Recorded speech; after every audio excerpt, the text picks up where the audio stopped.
పరిశుద్ధాత్మదేవుడు రాసిన ప్రకటన గ్రంథం. ఈ గ్రంథమును చదువువాడును వాటిని విని ఇందులో వ్రాయబడిన సంగతులను గైకును వారును ధన్యులు.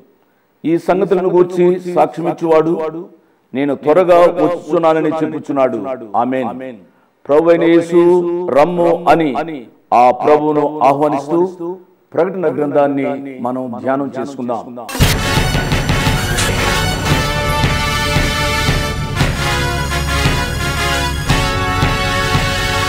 అదిగదిగో కడబూరా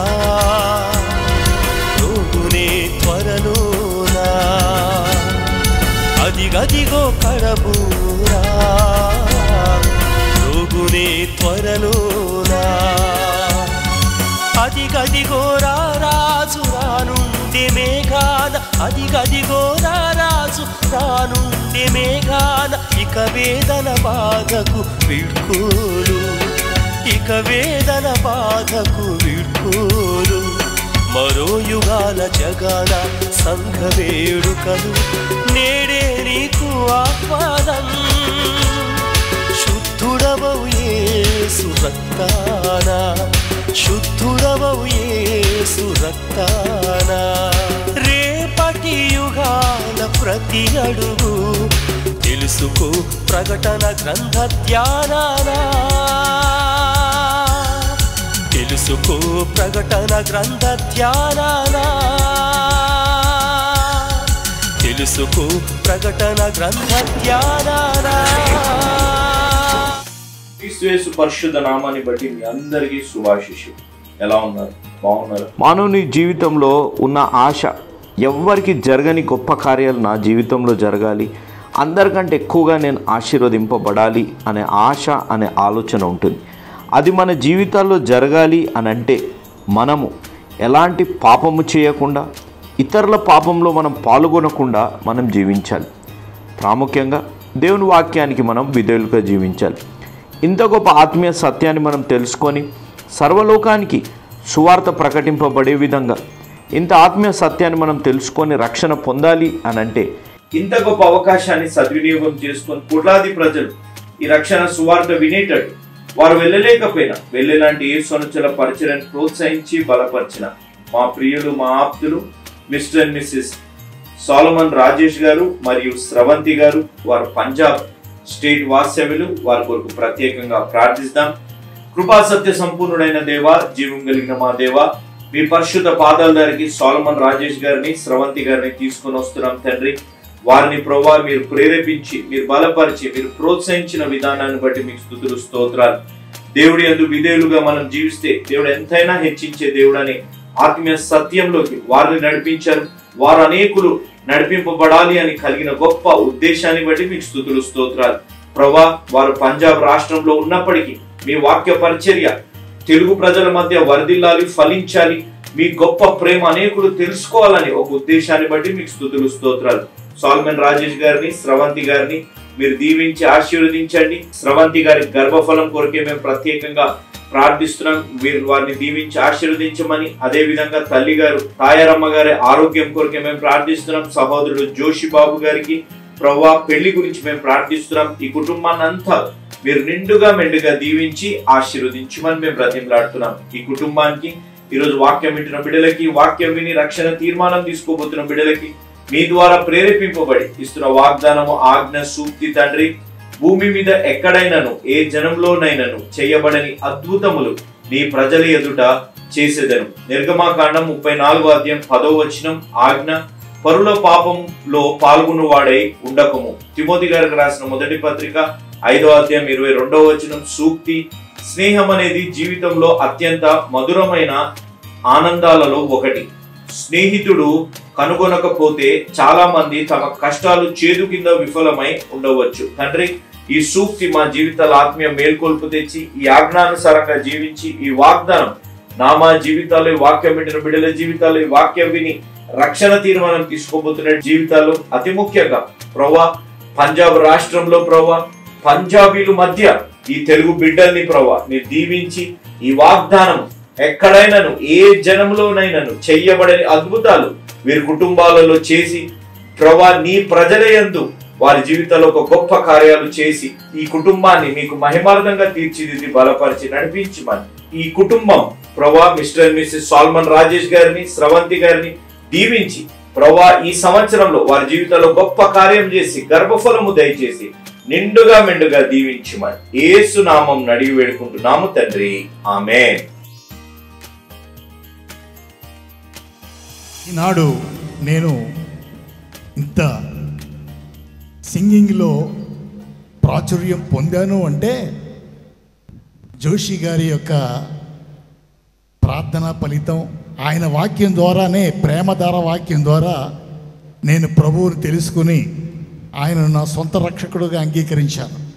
నిద్ర మాత్రలు మింగి చనిపోదాం మనశ్శాంతి లేక ఉన్న పరిస్థితుల్లో ప్రేమధార వాక్యం విని నేను ఇప్పటికీ దాదాపు 40 సంవత్సరాల నుంచి పాటలు పాడుతూ ఉన్నాను. జోషి గారు ప్రభువునందు నిద్రించిన వారి కుమారుడు జాన్ స్వర్జన్ గారు, భక్త సింగ్ గారు నన్ను విడిచిపెట్టకుండా ప్రతి నెల యేసు అనుచరుల పక్షాన వారు ఎంతగానో సహాయం చేస్తున్నారు. వారికి వందనాలు తెలియజేసుకుంటూ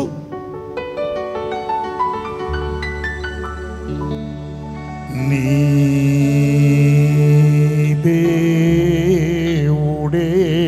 దేవుడేడంచు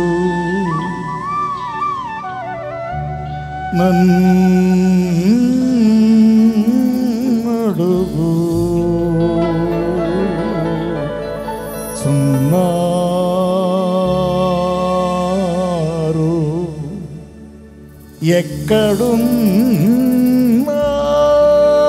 ఎక్కడున్నావని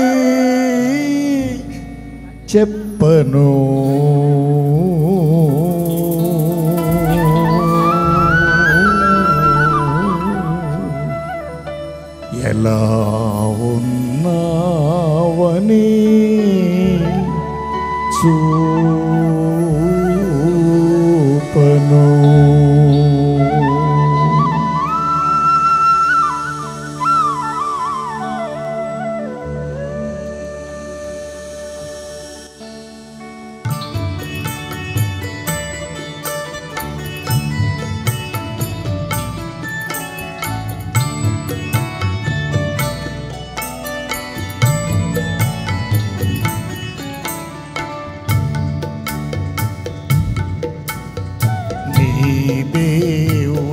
దేవుడేడంచు నన్నడుగుచున్నారు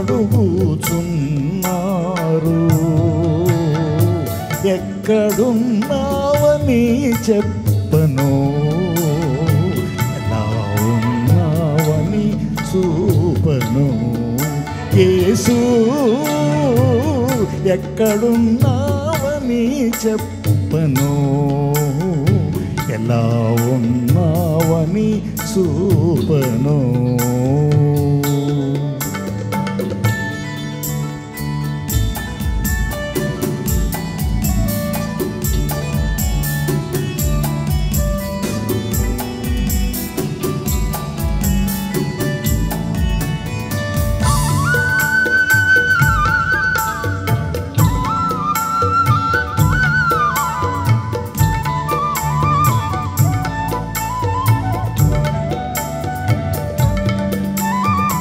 ఆకాశముల నడుగరాదా అంతరిక్షము చెప్పలేదా ఆకాశముల నడుగరాదా అంతరిక్షము చెప్పలేదా యేసురాజే సృష్టికర్తయని యేసునాథుడే సార్వభౌముడని యేసురాజే సృష్టికర్తయని యేసునాథుడే సార్వభౌముడని అంతరిక్షము చెప్పలేదా ఆకాశముల నడుగరాద నీ దేవుడేడంచు నన్నడుగుచున్నారు ఎక్కడున్నావని చెప్పను చెప్పను, ఎలా ఉన్నావని చూపను.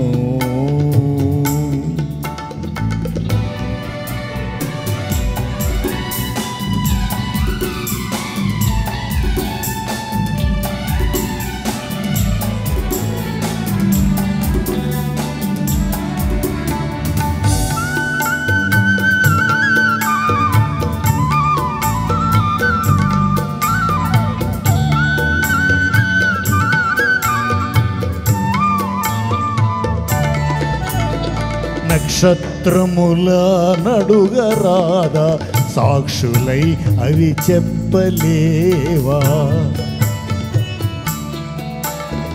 నక్షత్రముల నడుగరాదా, సాక్షులై అవి చెప్పలేవా? యేసురాజే దేవదేవుడని, విశ్వమంతా యేసు సృష్టి అని. యేసురాజే దేవదేవుడని, విశ్వమంతా యేసు సృష్టి అని. సాక్షులై అవి చెప్పలేవా? నక్షత్రముల నడుగరాద, నీ దేవుడేడంచు నన్నడుగుతున్నారు. ఎక్కడున్నావని చెప్పను, ఉన్నావని చూపను. యేసు ఎక్కడున్నావని చెప్పను, ఉన్నావని చూపను. యేసు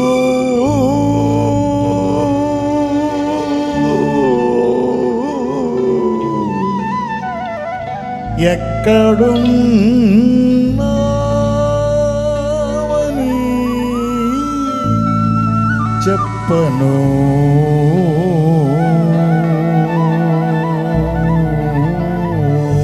హల్లెలూయా. ప్రభుకు స్తోత్రాలు. ఎలా ఉన్నారమ్మా? ఎలా ఉన్నారు బాబు?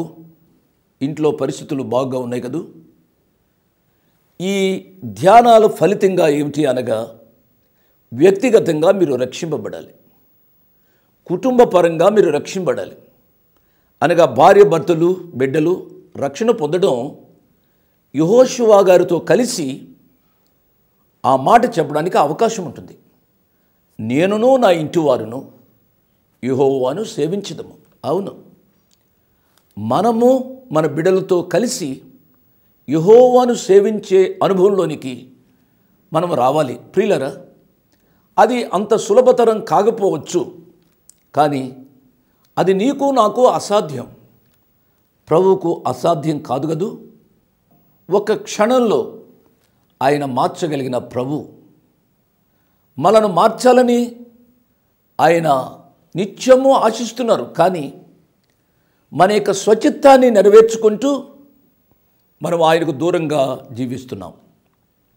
కాబట్టి ఈ సత్యాన్ని గమనించి దేవుని వాక్యాన్ని విని దేవుని వాక్య ప్రకారం జీవించడానికి తీర్మానం చేసుకోమని ప్రభు పేరిట నేను మనవి చేస్తున్నాను. మంచిది, దేవుని వాక్యాన్ని ధ్యానం చేసుకుందాం. ప్రకటన గ్రంథం 22వ అధ్యాయము 17వ వచనం. ఆత్మయు పెండ్లి కుమార్తెయు రమ్ము అని చెప్పుచున్నారు, వినువాడును రమ్ము అని చెప్పవలను.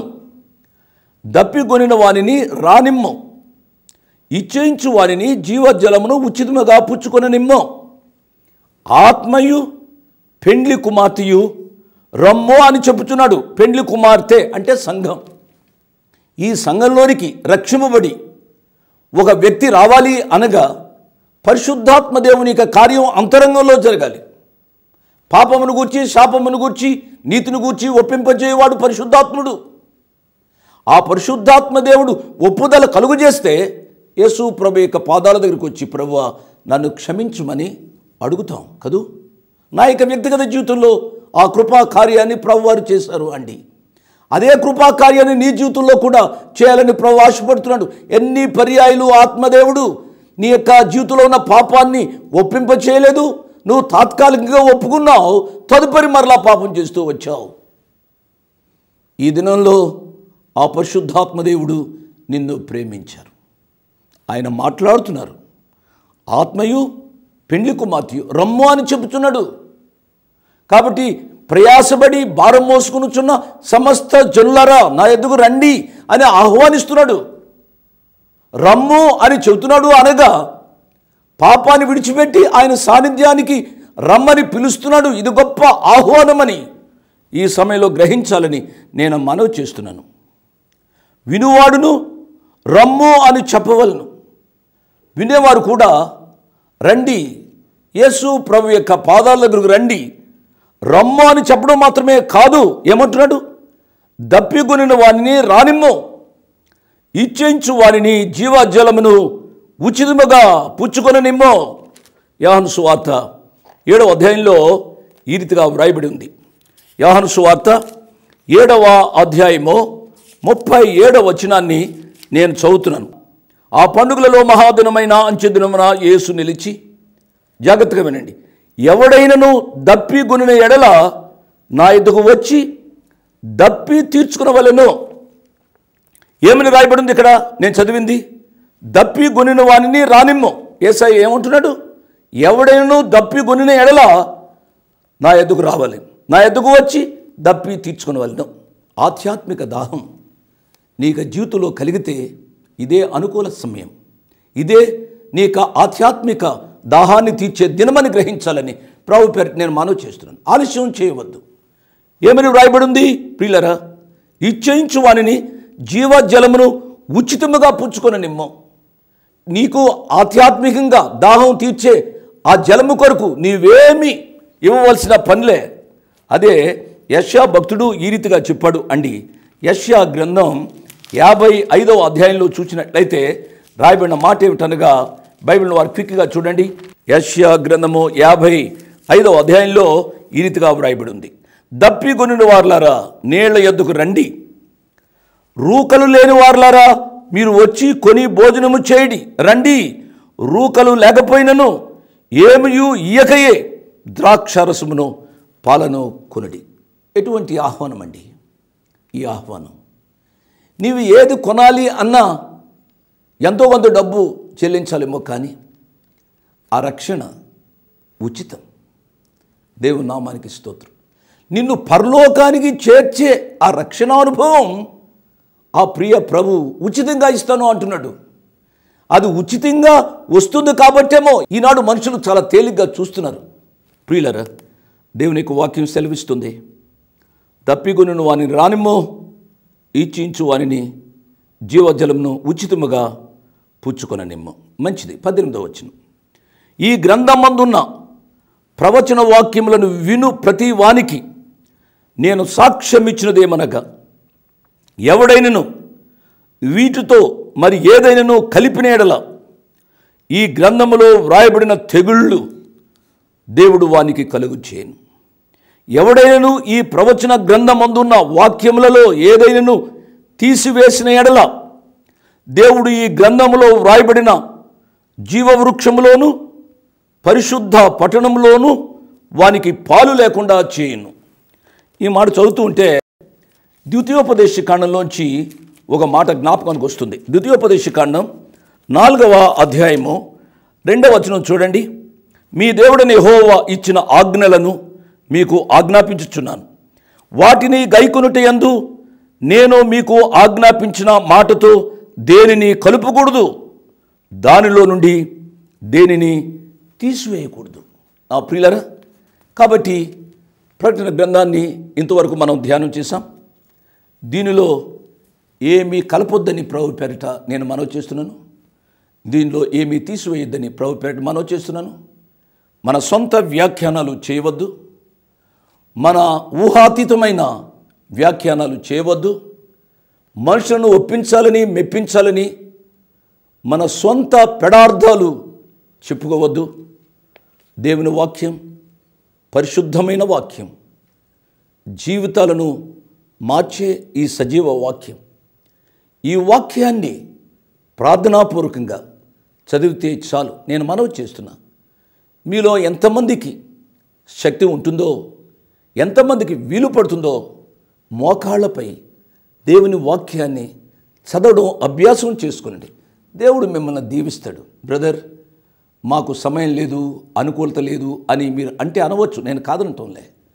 నేను యవ్వన ప్రాయంలో ఉంటూ ఉండగా దేవుని వాక్యాన్ని మోకాళ్ళ మీద చదవడం నేను అభ్యాసం చేసుకున్నాను. ఆనాడు నేను ఏదైతే చదివానో, ఏదైతే విన్నానో నాకెంతో ఉపయోగపడుతుంది అనే విషయాన్ని నేను జ్ఞాపకం చేస్తున్నా. వాక్యం వింటున్నా నా ప్రియులరా, దేవుని వాక్యానికి అంత ప్రాధాన్యత ఇమ్మని ప్రభు పేరిట నేను జ్ఞాపకం చేస్తున్నాను. ఆయన వాగ్దానం చేస్తున్నాడు కాబట్టి ఈ యొక్క దేవుని వాక్యాన్ని ఎంతగా మనం చదువుతామో అంతగా మనము దీవించబడతాం. 20వ వచనం 21వ వచనం, ఈ సంగతులను గూర్చి సాక్ష్యం ఇచ్చువాడు అవును త్వరగా వచ్చుచున్నాను అని చెప్పుచున్నాడు. ఆమేన్. ప్రభువైన యేసు రమ్ము. What a wonderful invitation. ఈ సంగతులను గూర్చి సాక్ష్యం ఇచ్చువాడు అవును త్వరగా వచ్చుచున్నానని చెప్పుచున్నాడు. మీరు గమనించారా? 7వ వచనంలో ఏమైనా వ్రాయబడి ఉంది? ఇదిగో నేను త్వరగా వచ్చుచున్నాను. 12వ వచనంలో ఇదిగో త్వరగా వచ్చుచున్నాను. 20వ వచనంలో త్వరగా వచ్చుచున్నాను అని చెప్పుచున్నాడు. ఈ 3 వచనాల్లో తేడా మీరు గమనించి ఉండి ఉంటారు. ఇదిగో ఇదిగో అనే మాట 7వ వచనంలో 12వ వచనంలో ఉంది. కానీ 20వ వచనంలో ఇదిగో అనే మాట వ్రాయబడలే. బిహోల్డ్, ఇదిగో కన్యక గర్భవతి అయి కుమారుని కనును. ఆయనకు ఇమ్మానుయేలు. ఇదిగో అనే మాట అటెన్షన్. కానీ అటువంటి ఏదో హెచ్చరిక లేకుండా త్వరగా వచ్చుచున్నాను అని చెప్పుచున్నాడు అనగా ఆయన తప్పనిసరిగా వస్తాడు. ప్రియులారా, త్వరగా వచ్చుచున్నానని చెప్పుచున్నాడు. ఆమెన్. ఆయన పేరు ఆమెన్. ప్రియులారా, ఆమెన్. అవునుగాక. ఈ ప్రకటన గ్రంథంలో ఇంతవరకు మనం ధ్యానం చేసిన విషయాలన్నీ అవునుగాక, ఆమెన్. ఆయన అంటున్నాడు. ప్రియులారా, మీరు దయచేసి మనం అర్థం చేసుకోవాలి. అవునుగాక, ప్రభువైన యేసు రమ్ము. కాబట్టి మనం కూడా ఆ ప్రియ ప్రభు ఎంత త్వరితంగా వస్తాడో అని ఎదురు చూడాలని మనం చేస్తున్నాం. ఆ ప్రభువైన యేసును ఆహ్వానించాలి. ప్రభువైన యేసు త్వరగా రమ్ము అని ఆ ప్రియ ప్రభువును మనము పిలవాలి. ప్రియులరా, ప్రభువైన యేసు కృప పరిశుద్ధులకు తోడైండునుగాక. ఆమెన్. 21వ వచనం చివరి వచనం మీరు గమనించండి. పాత నిబంధన గ్రంథం శాపముతో ముగించబడింది. మలాకి గ్రంథం 4వ అధ్యాయం మీరు చదవండి. అది ఒక శాపముతో ముగించబడింది. క్రొత్త నిబంధన గ్రంథం ప్రకటన గ్రంథం 22వ అధ్యాయము ఒక ఆశీర్వాదంతో ముగించబడింది. ఈ సత్యాన్ని మీరు గమనించాలని ప్రభు పేరిట నేను జ్ఞాపకం చేస్తున్నా. పాత నిబంధన గ్రంథం ఆదికాండం 1వ అధ్యాయం ఆది అనే పేరుతో ప్రారంభించబడింది. ఆది యందు దేవుడు భూమి ఆకాశములను సృజించెను. క్రొత్త నిబంధన గ్రంథం ఆమెన్ అనే మాటతో ముగించబడింది. ఆయన ఆది, ఆయన ఆమెన్. నీకు జీవితంలో ఆ యేసు ఆదిగా ఉండాలి, అంతముగా ఉండాలి. అప్పుడే నీవు దీవించబడతావు అనే విషయాన్ని నేను జ్ఞాపకం చేస్తున్నాను. ప్రకటన గ్రంథం 22 అధ్యాయ ధ్యానాలు ముగిశాయి. ఈ ప్రకటన గ్రంథం ముగించడానికి ఆయన కృప చేశారు. మనమందరము కలిసి ఆ ప్రభు వారిని స్తుతించాలి, ఆరాధించాలి. ఘనత, మహిమ, ప్రభావాలు ఆయనకే చెల్లునుగాక. ఆమేన్. Praise the lord. దేవుని నామానికి మహిమ కలుగునుగాక. ఈ ముందుకు రావడానికి ప్రాముఖ్యమైన కారణము మా బుక్స్ పరిచర్య గురించి మీకు తెలియజేయాలి. ఈ పక్కన చూస్తే ఇది మా మంత్లీ మ్యాగజైన్ పరిచర్య. అనేక మంది ఆత్మీయంగా అనేక సందేశాలు వారు రాస్తున్నారు. అనేక మంది మాకు తెలియజేసేది ఈ మ్యాగజైన్ పరిచర్య ద్వారా మేము ఎంతో బలపడుతున్నాం. ఎంత ఖరీదైన మ్యాగజైన్ పరిచర్య ఆగకూడదు. అనేక మంది పెద్దవారు చదివి, పాస్టర్లు చదివి వారి సేవా పరిచర్య ఇది ఉపయోగపడుతుందన్న ఒక ఉద్దేశంతో ఈ మ్యాగజైన్ పరిచయం ఇంకా బలంగా కొనసాగిస్తున్నాం. ప్రతి నెల వచ్చే మ్యాగజైన్లో అనేక మంది ఆత్మీయ సందేశాలు వారు ఇస్తూ ఉన్నారు. ప్రతి మాసం ఏవైతే మనకు అర్థం కావో, లేకపోతే ఏవైతే మనకు ప్రశ్నార్థకంగా ఉన్న అంశాలపై సంపాదకీయం అనేక మంది సేవకులు రాస్తూ ఉన్నారు. ఈ మ్యాగజైన్ని మీరు తెప్పించుకోండి. అదేవిధంగా ఈ బుక్ అనగా లోతిదా లోతలా అని చెప్పి చాలామంది ఈరోజు క్రైస్తవుల్ని విమర్శిస్తున్నారు. దానికి మీరు జ్ఞానం సంపాదించి ఇవ్వవలసిన జవాబు ఈ ఆదికాండ ధ్యానాలు. నాన్నగారు వచనం వెంబడి వచ్చిన ధ్యానాలు చేసి ఈ ఆదికాండంని టీవీలో రేడియోలో బోధించారు. ఇప్పుడు బుక్ రూపంలో మేము యేసు అనుచరుల పరిచర్యగా ముందుకు తీసుకొని వచ్చాం. తర్వాత చివరి దినాలు ఏ విధంగా ఉండబోతున్నాయి అనేది మనం తెలుసుకోవాలి, బోధించాలి, ప్రజల్ని సిద్ధపరచాలి. కాబట్టి ఈ బుక్ మీరు చూస్తే ప్రకటన గ్రంథ ధ్యానాలు వచ్చిన వెంబడి వచ్చిన ధ్యానాలని బుక్ రూపంలో కూడా తీసుకొని రావడం జరిగింది. కాబట్టి మ్యాగజైన్, ఆదికాండ ధ్యానాలు, ప్రకటన గ్రంథ ధ్యానాలు కావాల్సిన వారు ఈ కిందున్న ఫోన్ నెంబర్స్కి మీరు మాకు ఫోన్ చేయండి. మీకు దాన్ని అందింపజేస్తాం, దాని ఖరీదు మీకు తెలియజేస్తాం. మీకు ప్రతి నెల మ్యాగజైన్ వచ్చేటట్టు, కావాల్సిన బుక్స్ మీకు వచ్చేటట్టు మేము మీకు పంపించడం జరుగుతుంది. కాబట్టి మీరు ప్రోత్సహింపబడండి. ఇతరులకి బహుమానంగా కూడా ఈ పుస్తకాలు మీరు ఇవ్వచ్చు. అనేకులు క్రీస్తు రాజ్య వ్యాప్తి కొరకు మనం సిద్ధపరుస్తాం. దేవుడు మిమ్మల్ని దీవించి ఆశీర్వదించుగాక. ఆమేన్. Praise the lord. మీ ముందుకు రావడానికి ఒక ప్రాముఖ్యమైన కారణం, మేము ఈ టీవీ పరిచర్యని ఎందుకు ప్రారంభించాం, ప్రాముఖ్యంగా తండ్రి అయిన నాన్నగారు, కీర్తిశేషులైన నాన్నగారు జోష్ అన్నగారు ఎందుకు ప్రారంభించారు అనేది వారి మాటల్లోనే విందాం. ఈ కార్యక్రమాన్ని నిర్వహించడానికి నేను ఎంతో ధైర్యం చేశాను అనే విషయాన్ని జ్ఞాపకం చేస్తున్నాను. డబ్బుండి కార్యక్రమాన్ని ప్రారంభించలేదు. నన్ను రక్షించి ఇంతవరకు పిలిచిన ప్రభు ఉన్నారు అని, తదుపరి విశ్వాసులైన మీరు ఉన్నారు అనే ధైర్యంతో ఈ కార్యక్రమాన్ని కొనసాగిస్తున్నాం. విన్నారు కదా, నాన్నగారు ఏ ధైర్యమైతే వారు చేసి టీవీ కార్యక్రమాలని ప్రారంభించారు, మన రక్షకుడైన యేసు ఉన్నారని, విశ్వాసులైన మీరు ఉన్నారనే ధైర్యంతోనే ఈ టీవీ కార్యక్రమాలని మేము కొనసాగిస్తున్నాం గత సంవత్సరాలుగా. ఇక ముందు కూడా మేము కొనసాగించాలి అని అంటే మీలో విశ్వాసులైన మీరు, ప్రేరేపింపబడ్డ వారు మీరు, వచనం వెంబడి వచ్చిన ధ్యానాలు జోషన్న గారివి, పాయింట్ వైజ్ ధ్యానాలు జాన్ స్పర్జన్ గారివి, హీరోస్ ఆఫ్ ది బైబిల్ అనే సిరీస్ ధ్యానాలు భక్త్ సింగ్ నావి కొనసాగేటట్టు మీరు ప్రేరేపింపబడితే, మీరు సహాయం చేసి మీరు నేరుగా నాతోని మాట్లాడవచ్చు. నాతో మాట్లాడి మాకు సహాయం చేయాలనేది నా మనవి. కాబట్టి మీరందరూ ఏ భారమైతే, సేవా భారమైతే నాన్నగారు గత 40 సంవత్సరాలుగా ముందుకు కొనసాగించారు, ఇప్పుడు యవనస్తులమైన మా అన్నగారు జాన్ స్పర్జన్ గారు మాపై ఉంది. కాబట్టి మీరు కూడా ఏ విధంగా నాన్నగారిని అయితే ప్రోత్సహించారు, నాన్నగారిని ఆదరించారు, మమ్మల్ని కూడా ఆ విధంగానే ప్రోత్సహించి ఆదరిస్తారని నమ్ముచు సెలవు తీసుకుంటున్నాను. దేవుడు మిమ్మల్ని దీవించి ఆశీర్వదించునుగాక. ఆమేన్.